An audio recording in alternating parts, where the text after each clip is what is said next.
Pô, tem um vídeo aqui daquele canal do Ney Nerd, Casos Reais, que eu fiquei chocado com o título, mané. Vocês conhecem essa história? Ed Gein, a verdadeira história do serial killer que roubava a pele das suas vítimas. Deus me livre, bicho.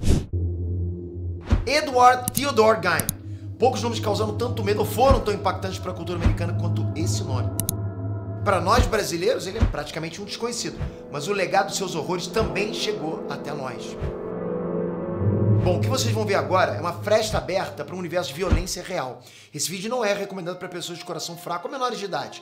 Não é ficção, não é cinema. Vocês têm coração fraco ou vocês são coração forte? É para saber se vocês podem assistir ou não. Eu sou coração implacável, coração de titânio. É um caso real, assustador. Um caso que testou os limites da polícia e de toda uma sociedade inteira. A gente vai agora testemunhar um pequeno pedaço da vida de Ed Gein, o assassino que roubava a pele das suas vítimas. Fala pessoal, Peter aqui. É que existe uma porra dessa, né? Maluco que rouba a pele dos outros, cara. Um doente desse. Caralho, cara. Eu fico indignado com uma porra dessa. Imbecil. Cara, tomar no cu, cara. A forma de retratar a trajetória de um monstro. Explorar o seu lado humano, as suas fraquezas. Eu acho que não. Ed Gein aterrorizou uma comunidade, violou as memórias de dezenas de pessoas, tirou a vida de pelo menos 2 vítimas inocentes. Ele nasceu humano, mas era um monstro. Décadas depois dos crimes dele, o túmulo dele ainda recebe a visita de fãs. Como que isso é possível? Não, a gente não vai ousar entrar na mente do Ed Gein. É como um sol fã? Pô, desculpa, faz um plantão e mata. Faz um plantão no cemitério, porra. Apareceu alguém, botou uma flor, dá um tiro. Toma no cu, rapaz, tá louco? Que você não deve olhar diretamente, entende? A gente vai mostrar aqui o ponto de vista do xerife que capturou o Ed Gein. O mais perto que a gente vai chegar da mente do Ed Gein é a trajetória da mãe dele. A mulher que pode ter transformado uma criança em psicopata incorrigível. Esse vai ser o nosso caminho, ok? Então vai ser o caso real de Ed Gein. Não, mas com todo respeito também, se essa foto não tá editada, essa mulher já tem cara de psico já. A mãe dele tem cara de psico. Essa mãe é psico. Essa foto é de psico. Esse vai ser o nosso caminho, ok? Então vai ser o caso real de Ed Gein. Antes da gente começar, queria pedir a sua inscrição. Esse canal ainda tá nascendo, são pouquíssimos vídeos. Só que vocês estão fazendo esse canal ser uma realidade. Um canal que muita gente pedia pra eu fazer. Eu não acreditava que fosse possível eu poder falar de assuntos mais sérios. Mas eu tô gostando tanto e com a presença de vocês não sabem a força que tá dando pra gente. Valeu. Pro nosso time de continuar. Eu preciso perguntar pro Ney Nerd onde ele comprou a tangerina dele. Porque muita gente me acompanha, sabe que eu comecei outros projetos e parei. Mas isso eu tô gostando de verdade. E principalmente vendo os comentários de vocês aqui embaixo, dando dicas para novos temas aqui dentro desse canal. Então você é muito bem-vindo a continuar nesse canal e maratonar os outros vídeos que a gente faz com muito carinho. Como esse que você vai ver aqui agora. Espero que você curta. Vamos lá. What kind of a man did you know him as? Well, a man, a nice man, just like anybody else. Tudo tem um limite. O xerife Art Shelley encontrou o limite dele em novembro de 1957. Ele tinha só 32 anos, mas ele já tinha visto mais horrores do que a maioria dos policiais ia ver durante uma vida inteira de trabalho. E ali, Art Shelley encontrou o limite dele. Ele pegou a cabeça do suspeito durante o interrogatório com toda a repulsa do mundo. Naquele momento, Art Shelley ignorou o distintivo, ignorou o juramento dele, ignorou as leis. Ele pegou a cabeça do suspeito e bateu contra a parede. Ele bateu a cara do suspeito contra a parede de tijolos. Uma vez, 2 vezes, 3 vezes, até a adrenalina baixar. Naquele momento, ele não viu outra reação humanamente possível. O suspeito tinha confessado tudo. Art Shelley não aguentou. Ele não aguentou a confissão, ele não aguentou as risadas do suspeito. Ele lembrou de tudo que ele tinha feito antes e ele agiu. Olha, faltou muito pouco para o caso se encerrar ali mesmo na sala de interrogatório. A confissão acabou anulada por brutalidade policial. Mas ok, pra gente entender a reação do xerife Art Shelley, a gente vai ter que recuar no tempo. Recuar muito. Recuar décadas e conhecer a história de uma descendente imigrante chamada Augusta Wilhelmine. Augusta nasceu em 1878 como Augusta Wilhelmine Lerche. Apesar desse nome, ela nasceu às margens do rio Mississippi, no estado norte-americano de Wisconsin. Ela era uma entre 8 irmãs, filho de imigrantes. Cara, eu não sei por que Wisconsin, o estado americano de Wisconsin, o nome Wisconsin me remete a alguma tragédia. Não é um lugar que eu sinto que tá em paz. O Wisconsin me parece que é um lugar que ele é típico de merdeiro, tá ligado? Não sei se é por conta de série, de alguma coisa, mas o Wisconsin parece que é um lugar que reside um monte de maluco, psico. Alemães que tinham fugido da perseguição religiosa na antiga Prússia. Ela e a família faziam parte de um segmento. Tu mora no Rio? Aqui só tem gente boa, cara. Porra. Tu conhece algum carioca filha da puta? Não. muito antigo da igreja luterana, um segmento profundamente radical. Para esse segmento, cada pensamento humano e cada ação humana está impregnada de pecados e motivos pecaminosos. Para aquela família e outros que acreditavam na mesma interpretação da Bíblia, a humanidade inteira merecia a danação eterna no inferno. Augusta foi criada nesse ambiente, mas se casou aos 22 anos com um carpinteiro, caçador e profissional do couro chamado George Philip Guy. George também era descendente de imigrantes alemães, né? E justamente por isso que ele carregava esse sobrenome tão estranho para os padrões americanos. Esse sobrenome foi passado para Augusta, que passou a ser chamada de Augusta Guy. Ela se arrependeu do casamento quase instantaneamente. George não seguia os mesmos princípios religiosos. Mais do que isso, George era alcoólatra. Ainda assim, Augusta não poderia se divorciar do marido, pelos mesmos princípios que ela seguia, né? O que Deus juntou, ela não poderia separar. Augusta então se dedicou aos filhos. Primeiro veio o Henry, depois veio o Edward. Augusta vendeu uma mercearia na cidade para comprar um pequeno sítio afastado, onde ela poderia criar os filhos longe da influência das tentações mundanas. Foi um erro. Augusta ensinou aos filhos que todas as mulheres eram pecadoras, exceto ela mesma. Todas as outras seriam instrumento do demônio para corromper o coração dos homens. Ela explicou que a maldade faz parte do ser humano e o mundo era um lugar de mal. A gente sabe que Augusta criou a bolha do Twitter, né? moralidade. As crianças frequentavam a escola, mas voltavam para casa e recebiam a mais dura das educações. Augusta Guy lia para os filhos só as partes selecionadas do Velho Testamento, sobre morte, assassinato e o castigo divino. Henry, o filho mais velho, atravessou essa infância relativamente intacto. Edward, o sensível, frágil e tímido filho mais novo, não conseguiu escapar. Os dois eram proibidos de fazerem amizades no colégio. Augusta insistia que todos os outros alunos vinham de famílias corrompidas pelo pecado. Qualquer desvio do caminho para o Henry e Edward era motivo para castigo. As pessoas que estudavam com Edward lembram do jovem inseguro, né? Um jovem que ria pelos cantos sem motivo aparente. Edward acabou desenvolvendo uma obsessão pela mãe, né? Seu único abrigo, seu único conforto, seu único modelo de adulto. Forasteiros não eram bem-vindos no sítio. Amigos eram impossíveis. O próprio irmão dele isolava ele. O pai era um alcoólatra. Aí em 1940, George Guy, o pai, morreu aos 66 anos, deixando a esposa e os filhos desamparados. Edward e Henry precisaram aceitar qualquer tipo de trabalho na vizinhança para ajudar a sustentar a mãe. Augusta continuou doutrinando Edward. Ela disse para o filho que ele deveria permanecer leal a ela para sempre. A única forma dele manter essa lealdade seria permanecendo virgem. Sexo era pecado e abriria as portas do inferno para ele. Caralho. O filho mais velho tentou seguir o próprio caminho. Ele se apaixonou por uma viúva que vivia próximo. Ele planejava largar a casa e viver com a mulher.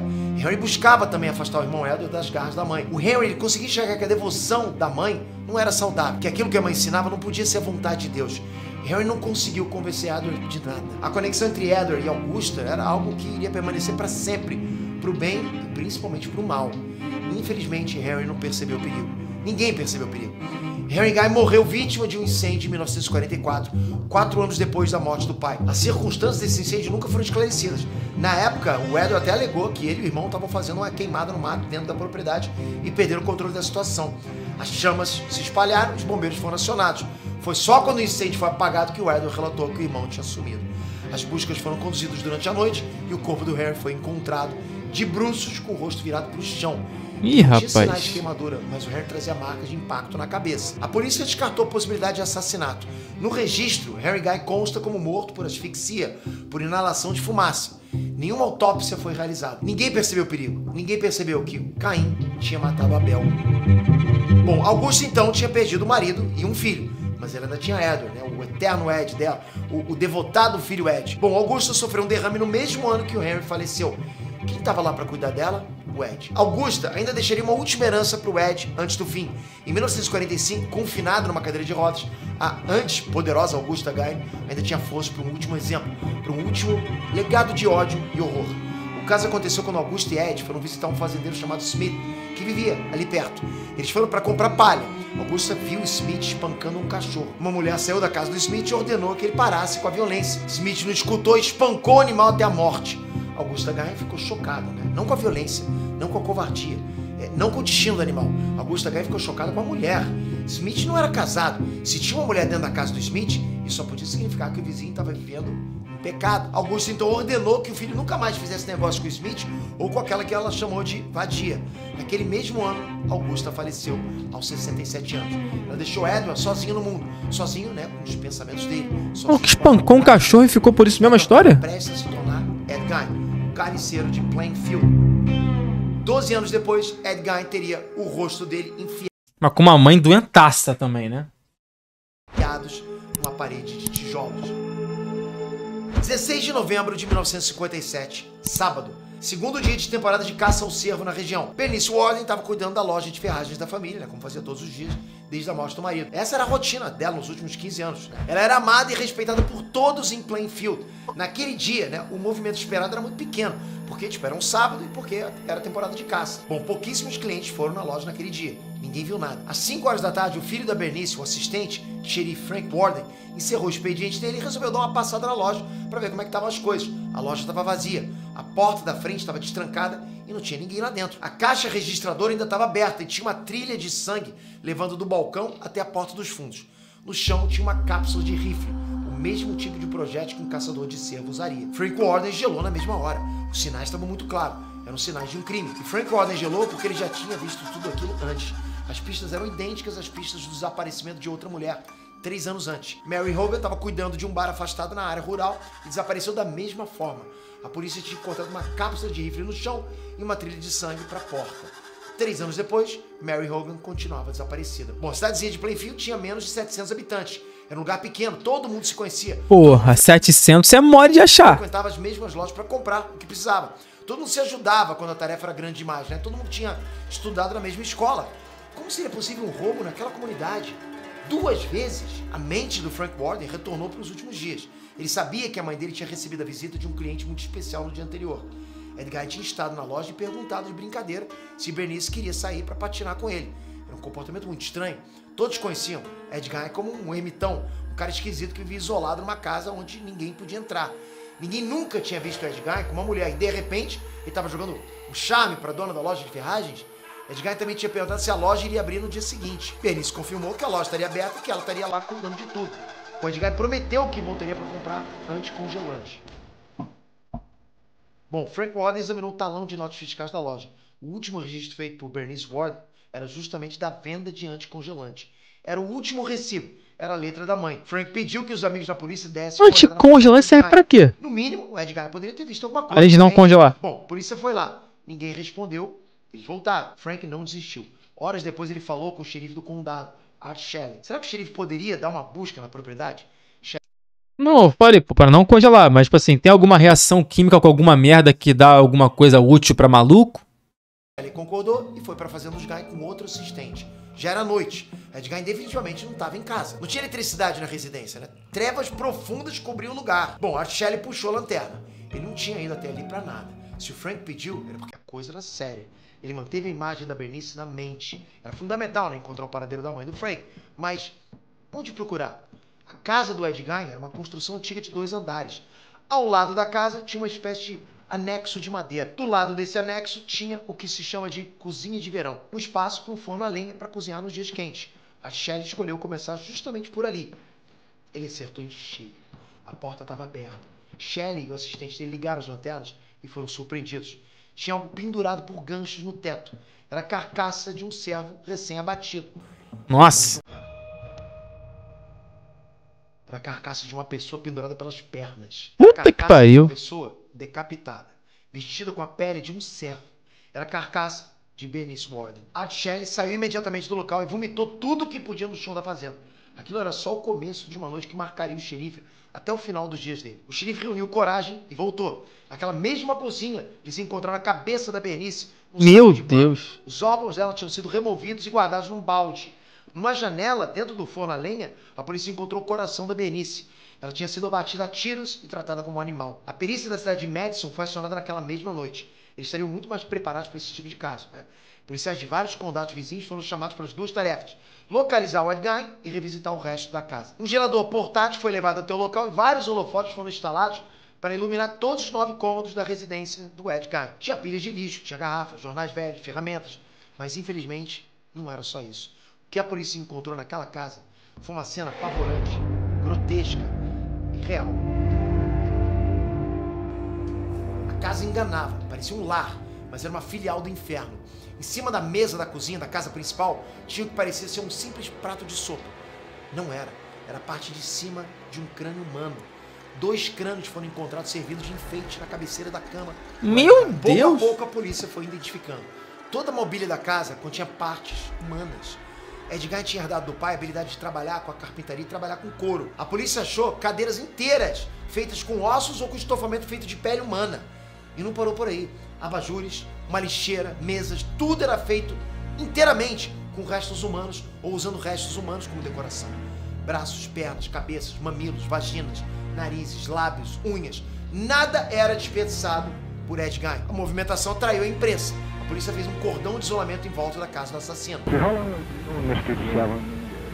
7 years. What kind of a man did you know him as? Well, a nice man, just like anybody else. Os jornalistas já sabiam que o corpo da Bernice Worden tinha sido encontrado, mas não entendiam por que tantos policiais. Eles não entendiam por que a expressão dos rostos deles eram tão assustadas. Bom, foi Art Schilling que entregou a única declaração que era possível fazer naquela noite.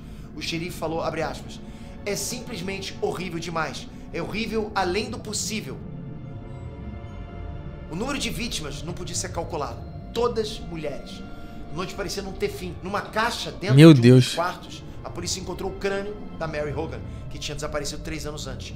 Num saco de papel, a polícia encontrou o rosto da Mary Hogan. Ed Gein tinha arrancado o rosto da mulher e costurado em forma de máscara.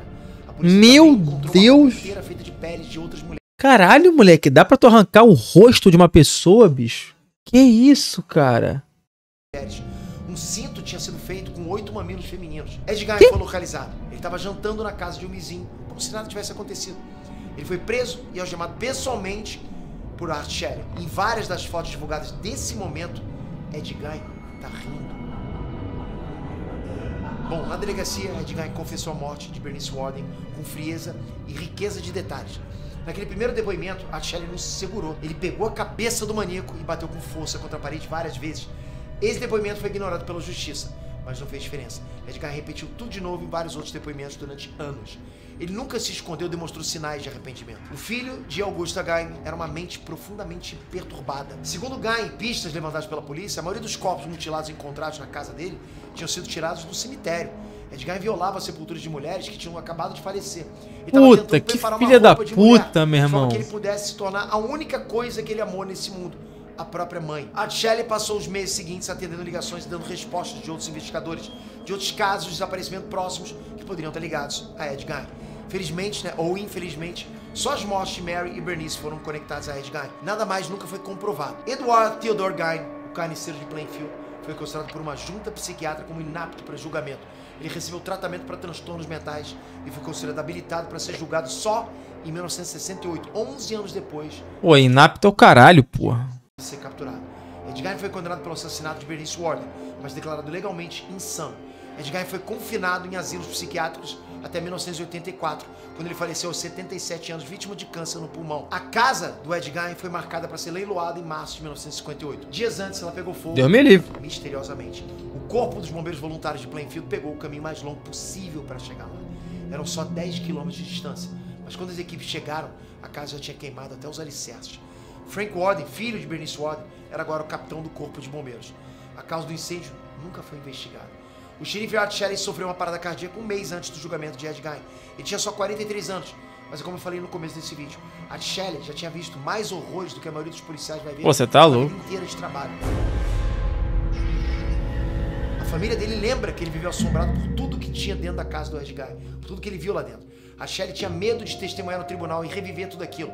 Aquilo abalou ele psicologicamente profundamente. Ele não queria voltar para aquele lugar nem em pensamento. Art Schilling também tinha medo de admitir na frente do juiz que tinha espancado o acusado. Ele era um homem honrado e morreu carregando uma vergonha que não era dele. Art Schilling foi esquecido, mas Ed Gein sobrevive. O assassino serviu de base para o livro Psicose, que depois viraria um clássico do suspense nas mãos do cineasta Alfred Hitchcock. A gente tinha ali um serial killer atormentado pela figura da mãe, que matava a mulher e se vestia como a própria mãe. Esse conceito seria reaproveitado no filme Silêncio dos Inocentes, em que o serial killer Buffalo Bill também está fazendo uma roupa fabricada com a pele das vítimas. As máscaras do Ed Gein e a coleção macabra de móveis dele também serviram de inspiração para o filme Massacre da Serra Elétrica. A própria história do Ed Gein foi adaptada diretamente para o cinema e TV em forma de documentários e filmes. De alguma forma macabra, Ed Gein passou a fazer parte da cultura ocidental. Pô, nunca vi esse Psicose. É filme isso aí? É bom? Uma busca simples no Google revela centenas de sites vendendo livros, discos, fotos, souvenirs, filmes e até camisetas com a figura do Ed Gein. A sombra maligna dele retorna para atormentar a gente, para testar os nossos limites como sociedade, sabe? Para questionar, para a gente se questionar. O que deu errado com Ed Gein? Augusta realmente fabricou um monstro ou tudo aquilo já estava dentro dele? Por que a gente continua obcecado por figuras assustadoras e a gente menospreza os verdadeiros heróis? Já se perguntou isso? Bom, eu não tenho nenhuma dessas respostas. Eu sei só que Augusto H. acertou numa coisa: a maldade faz parte do ser humano. Esse é um caso real que superou e influenciou a ficção. Essa é uma história que não tem um final feliz pra ninguém. Bom, obrigado por esse vídeo. Espero agora os comentários de vocês aqui embaixo com novos... Mano, Deus me livre, que história é essa, filho? Tá maluco? Você tá louco, viado.